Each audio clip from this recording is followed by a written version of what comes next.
Okay, तो देख लेते हैं आज कि आपके पार्टनर आपके लिए क्या फ़ील कर रहे हैं। आपके पार्टनर आपके लिए क्या फ़ील कर रहे हैं, तो देख लेते हैं कि आपके पार्टनर आपके लिए अभी इस वक्त क्या फ़ील कर रहे हैं। But your partner is feeling towards you right now. 9 of cups का कार्ड आया है। The devil, the knight of cups, death, the lovers, the judgment, okay, the king of cups, okay, ठीक है।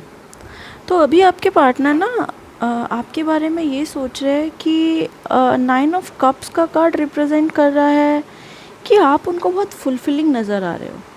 आप उनको बहुत फुलफिलिंग नज़र आ रहे हो। उनको लग रहा है कि आप लाइफ में ग्रो कर रहे हो। आपके पास लाइफ में ऐसी चीज़ें, ऐसे डायरेक्शंस, ऐसी ग्रोथ आ गई है, ऐसी प्रोस्पेरिटी, धैर्य, सब्र आ गया है, जहाँ पे आपने अपने डेविल को ना टेम करना सीख लिया। बिकॉज 9 ऑफ कप्स के साथ डेविल का कार्ड आना ये रिप्रेजेंट करता है कि दैट पर्सन इज़ अचीविंग और अचीव्ड देयर इनर डेमन्स और इनर डेविल्स, जो कि पहले उसको तंग किया करते थे उसके पार्टनर के टुवर्ड्स, बट अब उसने उस पर विजय पा ली है। बिकॉज यहाँ पे डेथ का कार्ड आया है। डेथ और ट्रांसफॉर्मेशन, यानी कि जो व्यक्ति पहले अपने डेविल के थ्रू परेशान था अपनी लाइफ में लेके, अब उसने अपने डेविल को टेम करके कंटेंटमेंट, रिलायबिलिटी, ग्राउंडेडनेस अचीव करी और ट्रांसफॉर्म किया है। बिकॉज डेथ का कार्ड रिप्रेजेंट कर रहा है lots of transformation. But transformation किस में हुई है ये भी बहुत डिपेंड करता है। ट्रांसफॉर्मेशन हुई है उन लोगों के प्रति, उन एनर्जीज और उन इमोशंस के प्रति जो लोगों ने आपको कहीं ना कहीं लव में ऑफ़र करे थे। ऐसे इमोशंस जो लोग आपको सर्व किया करते थे और आपको लगता था कि ओके, ये तो मेरे को प्यार सर्व कर रहे हैं, भरोसा सर्व कर रहे हैं, ट्रस्ट सर्व कर रहे हैं। बट कहीं ना कहीं आपको बाद में समझ आया कि नहीं यार, ये तो मेरे खुद के इनर डेमोन्स थे जो मैं ठीक ही नहीं कर पा रही थी लाइफ में। ओके, यहाँ पे लवर्स और जजमेंट का कार्ड भी शो कर रहा है कि लवर्स के साथ जजमेंट आने का मतलब होता है विद किंग ऑफ कप्स। सी, यहाँ पे नाइट ऑफ कप्स आया, किंग ऑफ कप्स आया। कहीं ना कहीं आपके पार्टनर, जब से आपने इस बदलाव को स्वीकार करा है, जब से आपको समझ आया कि मुझे कहाँ ट्रांसफॉर्मेशन करनी है, कहाँ अपने डेविल को टेम करना है, कहाँ अपने आप में फुलफिलमेंट, कंटेंटमेंट, रिलायबिलिटी, खुद पे भरोसा, खुद से प्यार, खुद के साथ हीलिंग वर्क करने हैं, जब आपको ये चीज़ें समझ आई है, उसी वक्त आपके पर्सन ने अपने इमोशंस आपके टूवर्ड्स खोले हैं। यानी कि वो ओपन अप हुए हैं कि ओके चलो, मैं इसको अपने प्यार दिखाने के लिए रेडी हूँ, है ना। बिकॉज यहाँ पे देखो कार्ड आया है 4 ऑफ कप्स का। जो व्यक्ति पहले आपके कप को ऑफ़र को एक्सेप्ट नहीं कर रहा था, अब वो नाइट की ऊर्जा में आ चुका है। वो कप ऑफ लव जो आप पहले उसको ऑफ़र कर रहे थे, अब उसने पहले उसको डिनाई किया कि नहीं, मेरे को नहीं चाहिए, मैं अपनी लाइफ में बहुत सारे चीज़ों से डील कर रहा हूँ, मुझे लोगों ने धोखा दिया है, फलाना ढिमकाना XYZ। अब जब आपने अपने आप पर फतेह पा ली, कहने का मतलब है जब आपने अपने डेविल्स को कंट्रोल कर लिया, आपने अपने ऊपर सक्षमता हासिल कर ली कि ठीक है यार, अगर तुम्हें नहीं चाहिए ये चीज़ मुझसे, तो मैं भी बार बार बैग नहीं करूँगी या करूँगा। आपने भी उनको बोला कि ओके ठीक है, मैं प्यार करता हूँ या करती हूँ, बट मैं अब इस बेगिंग वाले पर्पस से, या फिर मैं बार बार जो ऑफ़र कर रही थी, जो बार बार मैं आपको अपना प्यार दिखा दिया करती थी, ठीक है आपको नहीं चाहिए, दैट्स टोटली फाइन। आप अपनी लाइफ में जैसे चाहो जीना चाहो कर सकते हो, तो प्यार वहीं रहेगा, प्यार नहीं चेंज होगा। बट अब जो जजमेंट है प्यार में, है ना, और वो मैं इसको रिवर्स करती हूँ या करता हूँ, बिकॉज ट्रांसफॉर्मेशन है। और जैसे ये परिस्थिति आपकी लाइफ में हुई ना, उसके बाद क्या हुआ ना, आपके पर्सन ने लवर्स की एनर्जी को जजमेंट देने की सोची। उन्होंने सोचा कि ठीक है यार, ये इतने टाइम से ये बंदा या बंदी जो भी थी मेरे पीछे बार बार प्यार को, लव को ऑफ़र करने के लिए लगी हुई थी। अब क्या करते हैं ना, अब इसको अपने इमोशंस दिखाना शुरू करते हैं। जैसे ही आपने बदलाव किया, आपके पर्सन ने नाइट की ऊर्जा में टैप इन करा, बिकॉज नाइट ऑफ कप्स का कार्ड है, और उसके बाद वो अपनी किंग की एनर्जी में आ गई। एक ऐसा किंग जो अपने इमोशंस को दिखाने के लिए तैयार होता है, वो तैयार होता है अपने सारे बैकलॉग और अपने सारे इमोशंस को संभाल के अपने प्रेम को दिखाने के लिए।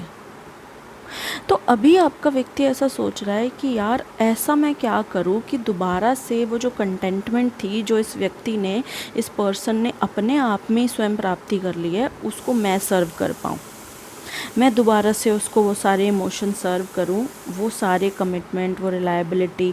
वो हालांकि आपसे बोल नहीं रहे ना, वो कमिटमेंट दे रहे हैं, ऐसा कुछ नहीं दिख रहा है यहाँ पे कि ऐसा मैं कुछ कहूँ कि ओह वो आपको कमिटमेंट दे के भागे भागे चले आ रहे हैं या फिर चीज़ें सब सॉर्ट आउट हो रही हैं। बिकॉज यहाँ पे 10 ऑफ स्वॉर्ड का कार्ड है, बहुत सी चीज़ों में कंप्लीशन पाया आपने इस रिश्ते के अंदर, बट कहीं ना कहीं अब वो कैसी ऊर्जा में उनको लग रहा है कि यार ये मेरे पीछे मेरा व्यक्ति इतने टाइम तक पड़ा रहा, अब फाइनली जब आपने अपने ऊपर चीज़ों को सॉल्व करके सेटलमेंट कर ली है, तो अब क्या हो रहा है कि आपके पर्सन को कहीं ना कहीं अवेकनिंग आ रही है और वो अब रेडी हो रहे हैं इन चीज़ों के लिए कि नहीं यार, जो प्यार वो मेरे को दे रही थी या दे रहा था, मुझे भी वही magic of love, magic of care, affection, support उसको भी दिखाना चाहिए और उसको भी ये बताना चाहिए कि मैं भी उतना ही उसमें इन्वॉल्व था या थी जितना कि मेरा पर्सन मेरे अंदर फील करता था। तो कहीं ना कहीं इस रिश्ते में जजमेंट आती हुई दिख रही है, बट अभी हम ये देख रहे हैं कि आपके व्यक्ति आपके लिए क्या फ़ील कर रहे हैं। तो वो फ़ील कर रहे हैं कि उनको जजमेंट देनी चाहिए थी उस रिश्ते को, उस प्यार को, उस मोहब्बत को, जो कि उन्होंने उस टाइम रिजेक्ट करा इल्यूजन्स में आके। Because 4 number is always representing the energy of Rahu. Rahu और 4 नंबर दर्शाता है बहुत से इल्यूजन्स को, प्रपंच को, मैनिपुलेशन को, ऐसी चीज़ों को जहाँ पर एक व्यक्ति को समझ ही नहीं आता है कि वो सही कर रहा है एक रिश्ते में या फिर गलत। तो पुंस और नो की एनर्जी होती है मंगल की एनर्जी। इस इल्यूजन से बाहर आने के लिए आपको बहुत से एक्शन टेकिंग, खुद के साथ जो आपने एक्शन टेकिंग करें उन सब की आपको बहुत ज़रूरत पड़ी है। तो यहाँ पे 6 की ऊर्जा भी है और 10 की ऊर्जा भी है, राइट। और क्या देख रहे हो ना, राइट। देखो अब दोबारा से जो कार्ड निकल कर आया है वो कहीं ना कहीं 9 ऑफ स्वॉर्ड की भी एनर्जी आई है। आपने सारे जो मेंटल स्टकनेस थी उससे बाहर आके अपनी 9 की ऊर्जा को, जो कि मेंटल स्टकनेस को दर्शाती है, उस 9 की ऊर्जा को कन्वर्ट करके आपने वीनस की ऊर्जा यानी कि इमोशन, कप्स, केयर, अफेक्शन, वो कन्वर्ट किया है आपने। आपकी बहुत सी मंगल की ऊर्जा लगी है भाई इस एनर्जी में, तो I must say, because double बारी 9 आना और 9 से 9 पे स्विच होना, डायरेक्ट स्वॉर्ड से कन्वर्ट करना, सी फ्लावरी सिचुएशन है, कैसी ब्यूटीफुल ट्रांसफॉर्मेशन कि आपने उन सब चीज़ों से बैठ के ये सर नहीं पकड़ा कि अरे यार अब क्या करूँ। आपने बोला ठीक है भाई, स्ट्रगल मिले थे, उसको ब्यूटीफुली कन्वर्ट करते हैं, उसको देखते हैं कि हम उसका क्या कर सकते हैं, उसको कैसे परिवर्तित किया जा सकता है, उसके लिए क्या क्या चीज़ें करी जा सकती है जिससे कि मेरी चीज़ें ठीक हो, राइट। और आपने भी अब जो नाइट की ऊर्जा आपकी व्यक्ति की कप्स की है ना, सी, ओ वाओ, सी मैं ये कार्ड दिखाती हूँ आपको।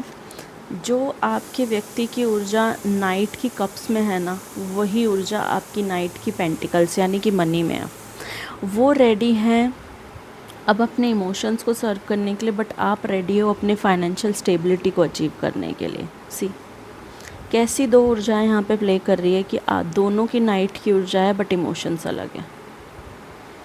See it's a conformation and clarification of your own journey कि आपने कहीं ना कहीं उस व्यक्ति से बाहर आकर चीज़ों को कैसे सॉर्ट आउट करा। आपने बोला है कि ठीक है भाई अब ग्रो करेंगे, अब अपने फाइनेंसिस पे। See green colour always represent Mercury. Mercury में क्या करते हो ना, आप अपने इंटेलेक्चुअल लेवल को ग्रो करने की काबिलियत रखते हो, आप अपने इंटेलेक्ट को ग्रो करते हो, आप अपने इंटेलेक्ट को ये बताते हो कि तेरे साथ जितनी भी चीज़ें हुई हैं जो रॉन्ग हुई है उनसे सीख, मैनिपुलेशन को देख कि कैसे मैनिपुलेशन लोग करते हैं। और फिर यहाँ पर देखो जो 10 की ऊर्जा कहीं ना कहीं आपके व्यक्ति की तब थी, आपने उसको कन्वर्ट करके 10 की ऊर्जा कप्स में कन्वर्ट करी। अब आप अपने फैमिली के उस ट्रॉमा को भरने के लिए रेडी हो जो आपने अपनी लाइफ में कहीं ना कहीं गो थ्रू करे हैं, जो कहीं ना कहीं आपने छोड़ दिए थे उन ट्रॉमा को, अब आप ठीक करने के लिए, जो कि आपकी पर्सनल लाइफ से जुड़े हुए हैं, उन चीज़ों से नहीं जो आपके रिश्तों में, उन चीज़ों से जो कि आपके कहीं ना कहीं कुछ चाइल्डहुड से मतलब रिलेटेड थे, वो आपने बोला कि ठीक है यार मैं खुद की चीज़ें देखूँगी ना, खुद के बचपन को देखती हूँ कि मुझे कहाँ प्यार नहीं मिला, खुद की फैमिली में देखती हूँ कि मुझे कहाँ ज़रूरत थी और मुझे कहाँ चीज़ों को सॉर्ट आउट करना था और मुझे नहीं मिला। तो आप उन सब चीज़ों पे काम कर रहे हो, आप देख रहे हो कि भाई ओके मेरे को यहाँ यहाँ काम करना था और मेरे को यहाँ यहाँ चीज़ें ठीक करनी थी, रेदर देन मैं उस व्यक्ति में, उस इंसान में इन्वेस्ट करूँ। तो उससे बेटर ये है ना कि मैं अपने ऊपर ही ध्यान दे लेती हूँ या दे लेता हूँ। उस 7 देखो वॉरियर की एनर्जी आई है, आपने अपने केतु को एक्टिवेट करा है, आपने कहीं ना कहीं अपने इंट्यूशन पावर को एक्टिवेट करा है, आपने समझा है कि इंट्यूटिवली चीज़ों को हल करके क्या होता है। इंट्यूटिवली जब आप चीज़ों को फील करते हो तो आप एक वॉरियर फॉर्म में आते हो, बिकॉज आप अपने गट को, अपनी आत्मा को, अपने मन को ये कह रहे हो कि आई एम द फाइटर, मैं रेडी हूँ, मैं रेडी हूँ इन सब चीज़ों से लड़ने के लिए, मैं रेडी हूँ इन सब चीज़ों से गो थ्रू करने के लिए। I am so much ready to indulge any kind of परिस्थिति या सिचुएशन जहाँ पे मेरे को एक नाइट, एक सक्सेसफुल ह्यूमन के रूप में उभर कर आना है।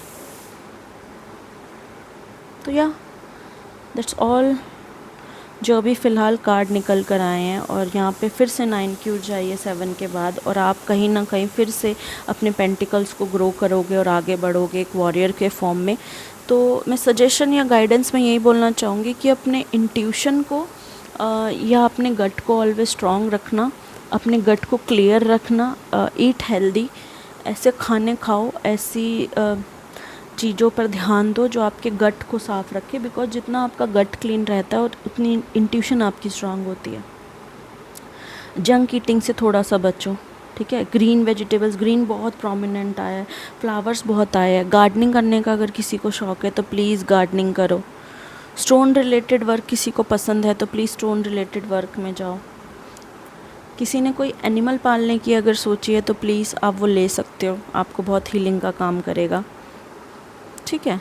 चाइल्डहुड हीलिंग बहुत अच्छे से चल रही है, तो जो लोग भी चाइल्डहुड हीलिंग या बचपन में अपनी चीज़ों को सॉर्ट आउट करने में लगे हुए हैं वो उस तरफ अपना काम कर सकते हैं और आगे बढ़ सकते हैं। या तो दैट्स ऑल जो अभी एनर्जी निकल कर आई और जो भी कार्ड है जो मैंने यहाँ पर देखे।